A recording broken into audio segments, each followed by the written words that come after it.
Action, adventure और fantasy. अगर आपको ये तीनों एक ही जगह देखने हैं तो ये फिल्म आपके लिए है। फिल्म की IMDb रेटिंग 7.4 है, जिसे डायरेक्ट किया है जॉन फ्रांसिस डेली और जोनाथन गोल्डस्टेन ने। फिल्म इसी साल मार्च में रिलीज हुई थी, जिसे 91% लोगों ने पसंद किया था रॉटेन टोमेटोज पे। So with all that said, चलिए जल्दी से स्टार्ट करते हैं इस फिल्म की कहानी को। Hollywood silver screen presenting dungeons and dragons. कहानी की शुरुआत में एक कैदी को जेल में लाया जाता है, जो एक राक्षस की तरह दिख रहा है। उसे एक सेल में लॉक कर देते हैं, जहां पहले से ही 2 और कैदी होते हैं, जिनका नाम एडगिन और होल्गा बारबेरियन है। उन दोनों को चोरी करने के जुर्म में यहाँ पर लाया गया था। वो दोनों 2 साल से यहाँ पर बंद हैं। वो राक्षस होल्गा को परेशान करता है, जिस पर एडगिन उसे ऐसा करने से मना करता है कि ऐसा मत करो वरना तुम्हारी जान भी जा सकती है। और तभी होल्गा उसकी दोनों टांगों को तोड़कर उसको मार देती है। जिसके अगले दिन ही एडगिन और होल्गा की रिहाई के ऊपर एक मीटिंग बिठाई जाती है कि उन्हें रिहा करे या फिर नहीं। उन दोनों को उस मीटिंग में बुलाया जाता है और उनसे पूछा जाता है कि ऐसी क्या वजह है कि हम तुम्हें जेल से छोड़ दें। तब एडगिन अपने पास्ट के बारे में बताने लगता है कि सालों पहले वो हार्पर्स का एक सदस्य बना था, जो कि जासूसों का एक गठन था। हमने कसम खाई थी कि हम कमजोरों की मदद करेंगे और बुराई का खात्मा। मेरी एक वाइफ और एक बेटी भी थी। दिन में मैं चोरों और लुटेरों को पकड़ने का काम करता था। मैंने थायन रेड विजर्ड को भी उनके अंजाम तक पहुंचाया है। मैं रात में अपनी वाइफ और बेटी के पास आ जाता था, लेकिन एक दिन मेरे कुछ दुश्मनों ने मेरे घर पर आकर मेरी वाइफ को मार दिया। पर मेरी वाइफ ने मरने से पहले मेरी बेटी को छुपा दिया था, जिसकी वजह से वो बच गई। मैंने उसकी मौत के साथ हार्पर्स की उस कसम को भी तोड़ दिया। वाइफ के मरने के बाद मैं टूट सा गया था, पर तब मुझे होल्गा मिली। इसने मुझे और मेरी बेटी कियारा को संभाला, जिसके बाद मेरे और होल्गा के बीच भाई बहन का रिश्ता बन गया। हम अपना पेट भरने के लिए चोरी करने लगे। मैंने मेरी बेटी को भी एक ऐसा लॉकेट दिया जिससे वो गायब हो सकती थी। अब हमारा चोरों का एक ग्रुप बन गया, जिसमें मैं, मेरी बेटी कियारा और होल्गा के अलावा एक छोटा मोटा जादूगर सैमसन और एक ठग फोर्ज भी था। एक दिन हमारी मुलाकात सोफिना नाम की एक जादूगरनी से हुई, जिसे हमारी हार्पर के किले में चोरी के लिए मदद चाहिए थी। शुरुआत में मैंने उसे मना कर दिया, पर बाद में मुझे पता चला कि उस किले में एक टैबलेट है, जिससे मैं अपनी मरी हुई वाइफ को दोबारा जिंदा कर सकता हूँ। इसलिए मैं अपनी बेटी कियारा को घर पर छोड़कर उस चोरी के लिए निकल पड़ा। पर जैसे ही सोफिना को वो मिला जो उसको चाहिए था, उसने अपनी पावर से टाइम को स्टॉप कर दिया, जिसकी वजह से मैं और होल्गा वहीं जाम हो गए। लेकिन फोर्ज और सैमसन उसके इस जाल में नहीं फंसे थे। इसलिए मैंने फोर्ज को वो टैबलेट दे दी और कियारा का ध्यान रखने को कहा, और वो दोनों वहाँ से चले गए। हम दोनों आपके सामने हैं। एडगिन की ये कहानी सुनकर वहाँ पर बैठे जूरी फिर से उसे जेल में रहने का फैसला सुनाते हैं। लेकिन तभी वो और होल्गा वहाँ खड़े एक पक्षी मानव को पकड़कर खिड़की से कूदकर जमीन पर पहुँच जाते हैं और वहाँ से भाग जाते हैं। भागने के बाद वो सबसे पहले अपने गांव, अपनी बेटी और फोर्ज से मिले जाते हैं, लेकिन वो उसे वहाँ नहीं मिलते हैं। तभी वहाँ पर रखे एक पोस्टर से उनको पता चलता है कि फोर्ज अब नेवर विंटर का राजा बन चुका है, जिसे देखकर वो थोड़ा सा हैरान होता है। पर उसे उससे कोई फर्क नहीं पड़ता है, क्योंकि उसे तो बस अपनी बेटी और वो टैबलेट चाहिए थी, जिससे वो अपनी वाइफ को जिंदा कर सके। वो उससे मिलने उसके राज्य में जाता है, जहाँ उसे सबसे पहले उसकी बेटी कियारा मिलती है। वो उसे और होल्गा को देखकर बहुत खुश होती है। वो उसे बताती है कि आपके जाने के बाद फोर्ज ने मेरा पूरा ध्यान रखा। तभी फोर्ज भी वहाँ पर आ जाता है और वो सब बैठकर चाय पीने लगते हैं। एडगिन बताता है कि उसके और होल्गा के अच्छे बर्ताव की वजह से उन्हें जेल से छोड़ दिया। बातों ही बातों में फोर्ज भी उसे बताता है कि मैंने पिछले राजा को धोखे से एक गहरी नींद में सुला दिया था और खुद यहाँ का राजा बन गया, जिसमें सोफिना ने भी मेरी मदद करी। एडगिन सोफिना को देखकर भड़क जाता है, क्योंकि उसने ही उन्हें पकड़वाया था। फोर्ज कियारा को बताता है कि ये दोनों जेल से भागकर यहाँ आए हैं और ये पहले से ही तुमसे झूठ बोलते आए हैं। ये पहले भी सिर्फ पैसों के लिए तुम्हें छोड़ गया था। वो कियारा को अपने ही पिता के खिलाफ भड़काने लगता है, लेकिन एडगिन कियारा को बताता है कि वो उस चोरी में सिर्फ एक टैबलेट लेने गया था, जिससे उसकी मॉम जिंदा हो सकती है। उस चोरी में बहुत खतरा था, इसलिए मैं तुमको घर पर छोड़कर चला गया था। लेकिन कियारा उस पर विश्वास नहीं करती है और वहाँ से उठकर चली जाती है। एडगिन फोर्ज से वो टैबलेट वापस देने के लिए कहता है। एडगिन बोलता है कि मैं वो टैबलेट और अपनी बेटी को लेकर यहाँ से चला जाऊंगा। लेकिन तभी फोर्ज और सबरीना एडगिन और होल्गा को अपने सैनिकों से पकड़वाकर उन दोनों के सर कलम करने के लिए बोलते हैं। असल में होल्गा और एडगिर को फोर्ज ने ही पकड़वाया था। उसने पहले ही सोफिना के साथ ये साजिश कर ली थी। सैनिक उन दोनों को मारने के लिए वहाँ से एक जगह ले आते हैं, पर होल्गा सैनिकों का ध्यान भटकाकर उन्हें मारने लगती है और वो दोनों वहाँ से भाग जाते हैं। अब एडगिर और होल्गा फोर्ज से वो टैबलेट और अपनी बेटी को बचाने के लिए एक प्लान बनाने लगते हैं। वो फोर्ज के खजाने को लूटने का फैसला करते हैं, जिसमें वो टैबलेट भी रखी हुई है, जिसे एडगर कियारा को दिखाकर अपने आप को सच्चा साबित कर सके। पर इस काम के लिए उन्हें एक टीम की जरूरत है। तभी उन्हें अपने साथी साइमन के बारे में ध्यान आता है। वो उससे मिलने के लिए निकल पड़ते हैं, जहाँ साइमन एक जगह लोगों को अपना जादू दिखाकर धोखे से उनका सामान चुरा रहा होता है। पर तभी लोगों को उसकी इस हरकत के बारे में पता चल जाता है और वो उसे मारने ही वाले होते हैं। लेकिन एडगिन और होल्गा वहां आकर उसकी जान बचा लेते हैं और उसे अपने साथ सफर पर ले जाते हैं। एडगिन उसे सारी बात बताता है और उससे फोर्ज को हराने में उसकी मदद करने को कहता है। बातों ही बातों में सिम्पसन भी उसे बताता है कि तुम्हारे जाने के बाद उसने मुझे भी मारने की कोशिश की थी, इसलिए मैं तुम्हारा साथ जरूर दूंगा, पर हमें और लोगों की मदद लगेगी। वो उन दोनों को एक लड़की से मिलवाने ले जाता है, जिसका नाम डोरिक होता है। वो अपनी शक्तियों का इस्तेमाल करके किसी भी चीज का रूप ले सकती थी। एडगिन उसे उसकी हेल्प करने को कहता है। वो उसे उस खजाने में से एक हिस्सा देगा, जिस पर वो उसे बताती है कि फोर्ज ने मेरे कई घर वालों को मारा है। मैंने कई बार उसे हराने की कोशिश की है, पर मैं हर बार नाकामयाब रही, इसलिए मुझे तुमसे कोई पैसे नहीं चाहिए, बस मैं चाहती हूँ कि तुम उसे हरा दो। अब एडगिन को उसकी टीम मिल चुकी थी। वो उसी रात डोरिक को फोर्ज के किले में उस खजाने का पता लगाने के लिए भेजता है। डोरिक एक मक्खी बनकर वहां जाती है, जहां उसे एक खुफिया दरवाजे के बारे में पता चलता है, जिसके पीछे एक तहखाना है और उसी के अंदर वो टैबलेट और फोर्ज का खजाना रखा हुआ है। पर सोफिना को पता चल जाता है कि यहाँ उसके अलावा भी कोई और है। वो अपने सभी सैनिकों को उसके पीछे लगा देती है, पर डोरिक पहले तो एक चूहा और बाद में एक हिरन बनकर वहाँ से जैसे तैसे बचकर बाहर निकल आती है। वापस आकर डोरिक अपनी पूरी टीम को बताती है कि उस दरवाजे को खोलना नामुमकिन है, क्योंकि सोफिना ने उस पर एक बहुत ही मजबूत जादू कर रखा है। ये बात सुनकर सभी निराश हो जाते हैं, लेकिन तभी साइमन बोलता है कि शायद हम अब भी वो दरवाजा खोल सकते हैं। मैं एक ऐसे हेलमेट के बारे में जानता हूँ जिसे अगर कोई जादूगर पहन ले तो वो किसी भी जादू को खत्म कर सकता है। अगर वो मुझे मिल जाए तो कुछ हो सकता है, पर इस बात की पूरी पक्की गारंटी नहीं है कि मैं उस हेलमेट का इस्तेमाल कर पाऊँ। और वो हेलमेट बहुत टाइम पहले कहीं खो गया था, जिसका अब किसी को भी नहीं पता। जिस पर होल्गा बोलती है कि शायद मुझे पता है कि इस हेलमेट का पता कौन बताएगा। वो एडगिन और बाकी सभी लोगों को अपने पुरखों के कब्रिस्तान में ले जाती है और बोलती है कि मेरे दादाजी ने इस हेलमेट के बारे में मुझे एक बार बताया था, तो शायद हो सकता है कि मेरे पुरखों में से किसी को उस हेलमेट के बारे में पता हो। ये सुनते ही साइमन अपने जादू की मदद से उन सभी मुर्दों को उठाने लगता है, पर किसी को भी सही से ये नहीं पता होता है कि असल में वो हेलमेट कहाँ है। पर तभी उन मुर्दों में से एक सैनिक बताता है कि एक जंग के दौरान वो हेलमेट हमारे पास था, पर सभी उस हेलमेट को देखकर लड़ने लग गए थे, इसलिए मैंने ज़ेंक येंडर नाम के एक आदमी पर भरोसा करके उसे वो हेलमेट दे दिया था। हेलमेट के बारे में सही जानकारी मिलने के बाद वो ज़ेंक को ढूंढने के लिए निकल पड़ते हैं। उन्हें पता चलता है कि ज़ेंक एक छोटे से गांव में रहता है, इसलिए वो उससे मिलने वहां जाता है, जहां ज़ेंक एक शेर के बच्चे को एक बहुत बड़ी मछली के मुंह से बचा रहा होता है। तभी एडगिन और उसकी टीम की नजर उस पर पड़ती है। वो उसे सारी बात बताते हैं कि उन्हें फोर्ज और रेड विजर्ड सोफिना को हराने के लिए उन्हें उस हेलमेट की जरूरत है। लेकिन सोफिना का नाम सुनते ही वो उन्हें बताता है कि अगर सोफिना फोर्ज के साथ है तो तुम उसे नहीं हरा पाओगे, क्योंकि बहुत सालों पहले सोफिना के लीडर यानी रेड विजर्ड के लीडर ने अपने सभी जादूगरों के साथ मिलकर एक हॉर्न की जादुई शक्ति का इस्तेमाल करके एक गांव जिसमें मैं भी रहता था उसके सभी लोगों को मुर्दों की आर्मी में बदल दिया था, जिसमें से काफी लोग इसमें मारे गए। उसमें मेरा एक परिवार भी था। मैं तो अपनी शक्तियों की मदद से बच गया और वहाँ से भाग निकला, पर शायद सोफिना फिर से सभी को मुर्दा बनाकर अपने बस में करना चाहती है। जिस पर एडगर उससे कहता है कि तुम बस हमें वो हेलमेट दे दो, बाकी सब हम देख लेंगे। ज़ेंक उन्हें बताता है कि मैंने वो हेलमेट जमीन के जादूगरों के किले में छुपाया है और वहाँ जाना बिल्कुल भी आसान नहीं है, इसलिए मैं तुम्हारे साथ वहाँ चलूंगा। तभी ज़ेंक एडगिर को एक बुक देते हुए कहता है कि जाने से पहले तुम सबको मुझसे एक वादा करना होगा कि तुम जो खजाना फोर्ज के यहाँ से लूटोगे वो तुम्हें गरीबों में बांटना होगा।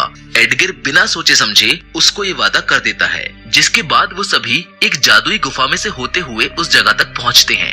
वो जगह किसी नर्क से कम नहीं थी, उसमें हर जगह आग ही आग थी। उसके अंदर एक पुल होता है जिसके दूसरी तरफ है वो हेलमेट। ज़ेंक उन्हें उस पुल को पार करने के बारे में बता ही रहा होता है, लेकिन तभी कमजोर होने की वजह से पुल टूट जाता है। एडगिर सोच ही रहा होता है कि अब इसे पार कैसे किया जाए कि तभी होल्गा अपने बैग में से कुछ चीजें निकालती है, जिसमें एक जादुई छड़ी भी होती है।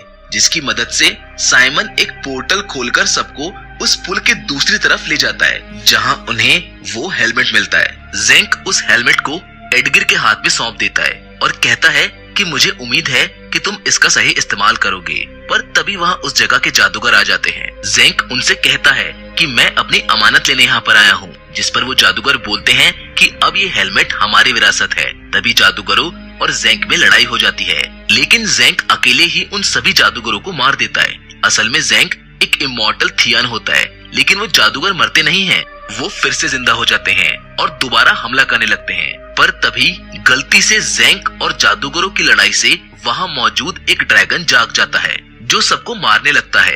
एडगर भी उस ड्रैगन के पेट में जाने ही वाला होता है, लेकिन ज़ेंक उसे बचा लेता है और तभी साइमन सभी को पोर्टल की मदद से एक गुफा में ले जाता है। लेकिन उस गुफा से बाहर निकलने का कोई रास्ता ही नहीं है और तभी वो ड्रैगन भी उस गुफा पर हमला करने लगता है और उसके ऐसा करने की वजह से गुफा में पानी भरने लगा है। पर तभी साइमन उस गुफा में बहुत बड़ा धमाका करता है, जिसकी वजह से वो सभी उस गुफा के दूसरी ओर से समुद्र में पहुंचकर बच जाते हैं। पर अब ज़ेंक उनके साथ आगे इस सफर पर जाने के लिए मना कर देता है। वो बोलता है कि ये सफर तुम्हारा है, मैं इसमें तुम्हारा और साथ नहीं दे सकता हूँ। इतना कहकर वो वहाँ से चला जाता है, जिसके बाद एडगर साइमन से उस हेलमेट का इस्तेमाल करने के लिए कहता है और जैसे ही साइमन उसे पहनता है, टाइम वहीं पर स्टॉप हो जाता है। उसे उसके एंसेस्टर्स दिखाई देते हैं, जो उससे कहते हैं कि तुम हमारे खून का बेकार हिस्सा हो, तुम जादूगर के नाम पर एक कलंक हो, इसलिए तुम इस हेलमेट के लायक नहीं हो। उनकी बात खत्म होते ही ये हेलमेट उसे काफी दूर ले जाकर पटकता है। वो एडगर को ये बात बताता है कि मैंने तो पहले ही कहा था कि मैं इस हेलमेट के लायक नहीं हूँ, जिस पर एडगर उसको कहता है कि तुम्हें इसके लायक बनना पड़ेगा, कोशिश करते रहो। अब रात हो जाती है, लेकिन साइमन अभी तक उस हेलमेट से कोई भी कनेक्शन नहीं बना पाया था, जिसको देखकर वो सभी लोग गुस्सा होने लगते हैं और वहाँ से वापस जाने के लिए बोलते हैं, जिस पर एडगर उन सभी को अपना दूसरा प्लान सुनाता है कि फोर्ज अपने राज्य में कुछ दिनों के बाद एक सन गेम खिलवाने वाला है, जिसमें सभी जगह के राजा और अमीर लोग अपना अपना सोना लेकर वहाँ खिलाड़ियों पर दाव लगाने आएंगे, जहाँ हम किसी चीज के अंदर एक पोर्टल बना के उसे उसी सोने में डाल देंगे, जिसकी मदद से उस पोर्टल से उस तहखाने तक पहुंचा जा सकता है। ये प्लान सुनकर सभी मान जाते हैं। वो अगले ही दिन फोर्ज के राज्य की ओर जाने वाली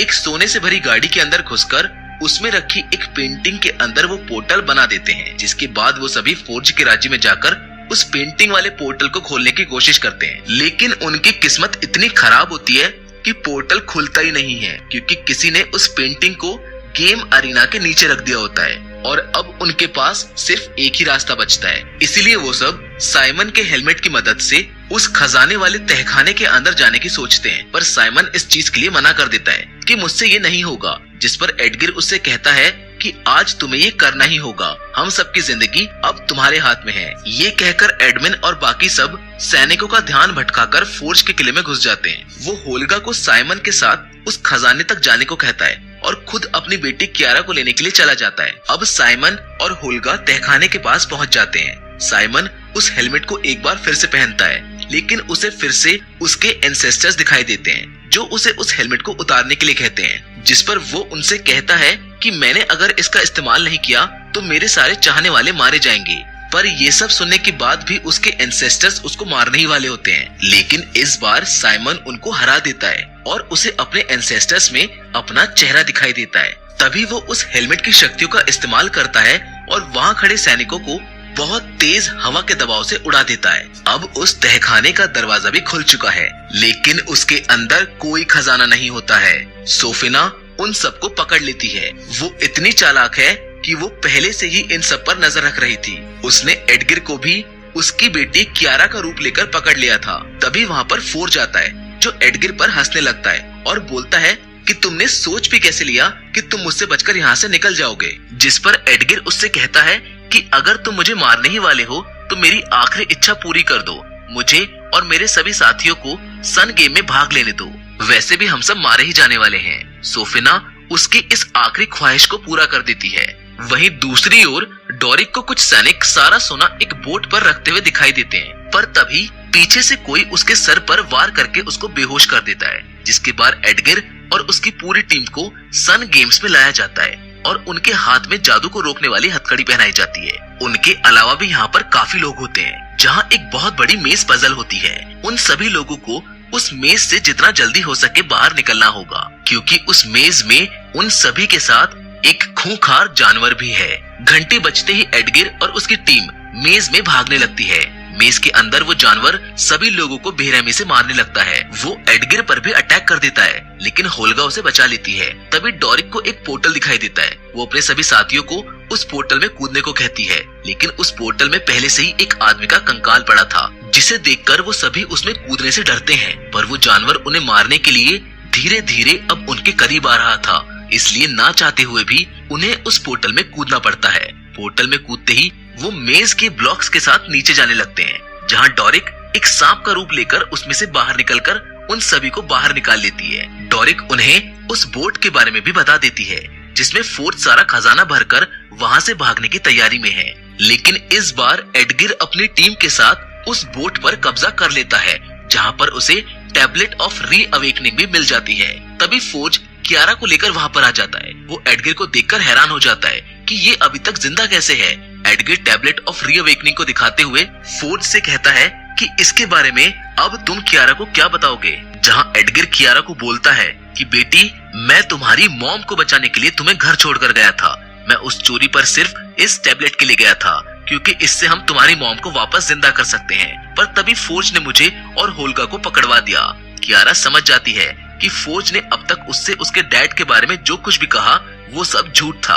कियारा एडगिर के पास जाने लगती है, लेकिन तभी फोर्ज उसके गले पर चाकू रख देता है और एडगिर से उसका खजाना और वो टैबलेट देने के लिए कहता है। लेकिन होल्गा वहाँ रखा एक आलू उठाकर उसके मुंह पर मार देती है, जिससे कियारा उसके पास से भागकर एडगिर के पास आ जाती है और साइमन अपने जादू की मदद से एक बहुत बड़ी पानी की लहर बनाता है, जिससे वो खजाने से भरी बोट को लेकर वहाँ से भाग जाते हैं। वहीं दूसरी ओर सोफिना सभी लोगों को अरीना में इकट्ठा कर रही थी।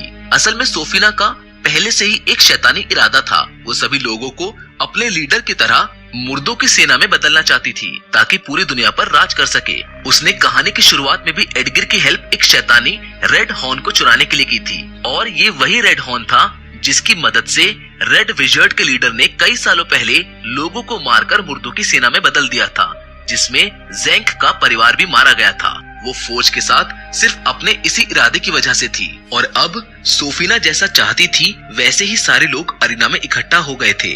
वो उस रेड हॉर्न को निकालकर सभी लोगों को मारने लगती है। उधर एडगिर भी अपनी बोट से राज्य के ऊपर काले बादल और लाल बेलों को देख लेता है। उसे कुछ भी नहीं समझ आता है कि ये क्या हो रहा है, इसीलिए वो ज़ेंक की दी हुई किताब को खोलकर देखता है तो उसे सब समझ आ जाता है कि सोफिना सभी लोगों को एक जगह इकट्ठा कर उस रेड हॉर्न की मदद से मुर्दों की सेना बना रही है। वो तभी अपनी बोट को राज्य की तरफ घुमाता है और अपने साथियों के साथ सभी लोगों को बचाने के लिए चल पड़ता है। वो साइमन की मदद से एक पोर्टल खुलवाता है और सारा खजाना आसमान से पूरे राज्य में बिखेरने लगता है, जिसकी वजह से सभी लोग अरीना से उठकर सोना पकड़ने के लिए वहाँ से भाग जाते हैं, जिससे सोफिना का ये शैतानी इरादा नाकामयाब हो जाता है। उधर एडगिर राज्य में पहुँचते ही कियारा से अपने गायब होने वाले लॉकेट को इस्तेमाल करके गायब होने को कहता है कि कुछ भी हो जाए तुम छुपे ही रहना।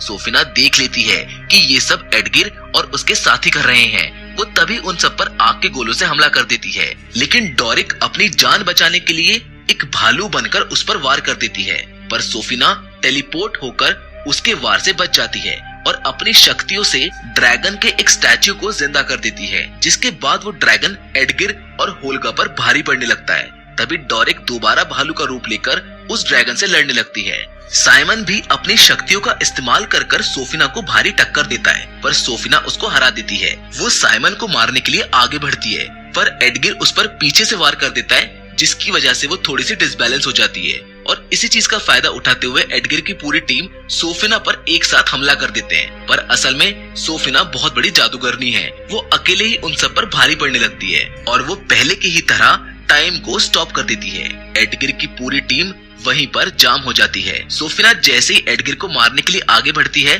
तभी कियारा उसके हाथ में जादू को रोकने वाली एक हथकड़ी डाल देती है। कियारा अपने लॉकेट की वजह से गायब थी, इसलिए सोफिना उसे देख नहीं पाई। हथकड़ी की वजह से सोफिना अपनी पावर्स इस्तेमाल नहीं कर पाती है, तभी डोरिक एक बार फिर से भालू बनकर सोफिना को पटक पटक के बहुत बुरी तरह से मार डालती है। पर इस लड़ाई के बीच होल्गा के सीने में सोफिना का एक चाकू लग जाता है, जिसका कोई इलाज नहीं होता है और होल्गा की वहीं पर मौत हो जाती है। जाते जाते होल्गा एडगिर से कियारा के लिए एक अच्छा पिता बनने को कहती है। कियारा होल्गा को देखकर बहुत तेज रोने लगती है। एडगिर को समझ आ जाता है कि कियारा ने तो कभी अपनी असली माँ को देखा ही नहीं है, वो तो उसके बचपन में ही मारी गई थी। जिसके बाद होल्गा ने उसे एक माँ की तरह पाला और एक माँ का प्यार दिया। तभी एडगिर टैबलेट ऑफ री अवेकनिंग की मदद से होल्गा को दोबारा जिंदा करने का फैसला लेता है। वो टैबलेट को हाथ में लेकर एक मंत्र पढ़ता है, जिसकी वजह से होल्गा वापस इस दुनिया में आ जाती है। वो सभी उसे वापस पाकर बहुत खुश होते हैं। जिसके बाद एडगिर, कियारा और होल्गा और इनके सभी साथी खुशी से पार्टी करने लगते हैं। अब नेवरविंटर के असली राजा को भी होश आ जाता है और वो फिर से अपनी गद्दी पर बैठ जाता है। वो एडगिर और उसकी पूरी टीम को नेवरविंटर राज्य का हीरो घोषित कर देता है और उन सभी को इनाम भी मिलता है। नेवरविंटर के राजा फोर्ज को भी जेल में बंद करवा देता है। एक बार फिर एडगिर, कियारा और होल्गा अपनी लाइफ खुशी खुशी जीने लगते हैं और इसी के साथ ये फिल्म यहाँ पर खत्म हो जाती है। हम उम्मीद करते हैं कि आपको इस फिल्म की कहानी पसंद आई होगी।